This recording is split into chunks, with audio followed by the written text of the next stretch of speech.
Hey, what's going on, everybody? It's Thursday. I haven't done a video in a couple days, so I guess I'll get one out there. I've been really busy. Had a good weekend at home, and Tuesday I did 2 loads on Tuesday. I did 2 loads yesterday, and yesterday I booked up loads all the way through Saturday up until Monday. I got a load to do it on Monday to do. But today I'll probably book another one for Monday because I like to do at least 2 loads a day. And yesterday I did 2.5 loads. I was going to do 3, but when I got there, it was supposed to be ready at 5 o'clock, but wasn't ready until, shoot, I don't know, about 8 o'clock, I think.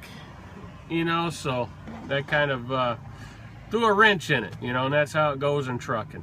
And but anyway, you know, I get a lot of questions from people asking me if they, you know, should incorporate, sole proprietor, you know, S corporation, C corporation, you know, all the different types. And it just depends on your tax structure, you know, and how you want to do it. Now, when you look at the legal, people say, well, I want to be able to protect my assets. Well, corporation is not going to be able to protect your assets if you're the driver. Okay, if you are if you're not the driver and you have a truck or 2 or 3 trucks, you know, you got, you know, several trucks, you got people working for you, then yes, you want to incorporate, because if that truck gets in an accident and you know, they'll sue the company, which is you, and they'll have able to get your personal property.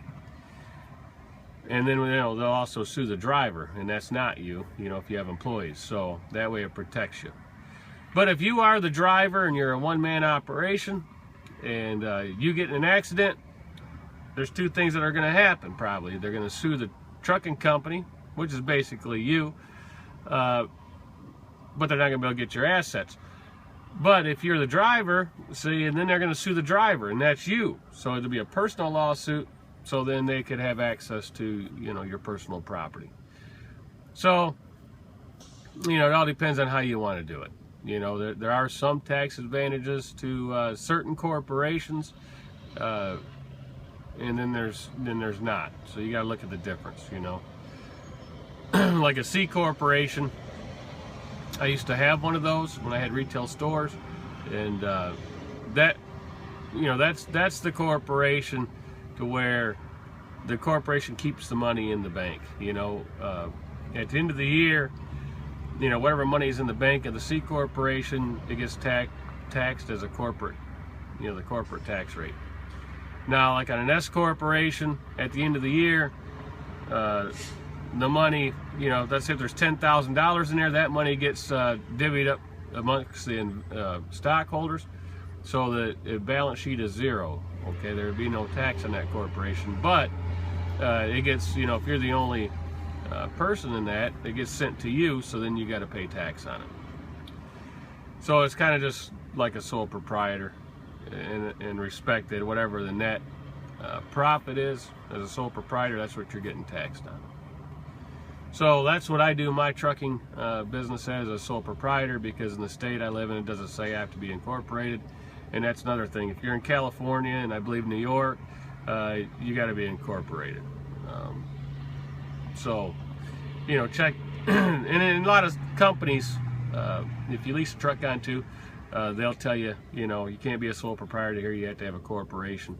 And I know that's how it is here. If you live in California, they won't let you sign on unless you are incorporated. So, you know, just take a look at all the different corporation types you want to do that route. Now you can, you know, file your own corporation and save yourself a little money. But there are companies, you know, it's $300 to $400 somewhere in there, you know, on the internet, that will do the corporation in one day. And that's an easy route. That way you don't have to, you know, do anything. You just fill out your name and stuff and what you want your corporation name to be, and they do it all for you. And they'll send you, if you go that route, they'll send you usually a corporate book, and has you know, that you can record your minutes in, and a lot of them will include like a you know, corporate seal stamp and, you know, and things like that. But that's another thing. If you're gonna be a corporation, you really have to follow it. You know, you got to do your minutes, you got to hold your annual meetings, and if you don't record all that and you ever get audited, they'll dissolve your corporation and say it never existed, and then, you know, they're going to throw a lot of tax stuff on you. And then, plus, if you go corporation route, there's 2 tax returns to do. You know, you have to do the corporate tax, and then you're going to have to do the personal tax return. So you got to, you know, if you don't want to do it yourself, it's going to cost you a whole lot more money, because, you know, in the accounting industry, they really like to charge you a lot for, you know, corporate tax returns, which are really easy to do. Any tax program out there, TurboTax, Tax Cut, and all them, they're real simple. You know, one program will do both taxes, and there's really nothing to them.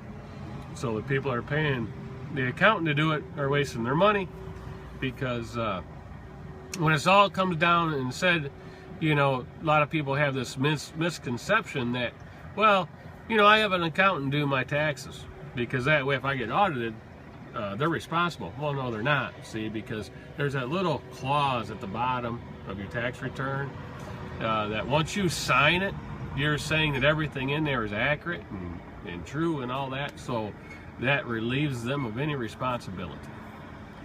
Because what they're going to say is, well, I just did him on what he told me, or the stuff that he gave me, so there's really no tax implication on the CPA. Okay. Yeah, a lot of them will go in on the audit with you, you know, and you know, go over some of the stuff, you know, that they want to look at. So it's better off just to do it yourself. You know, the IRS is really nice to people. They're not this big nasty organization. If you owe taxes, you know, contact them, set up a payment plan. Doesn't cost you nothing. Well, it costs you $120 to do a payment plan. That's what they charge you to set it up. It's a one-time fee.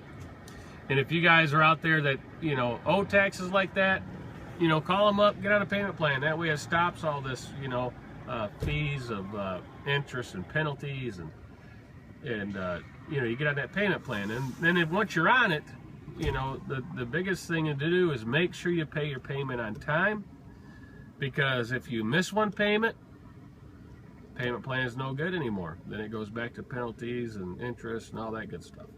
So, you know, they're really helpful.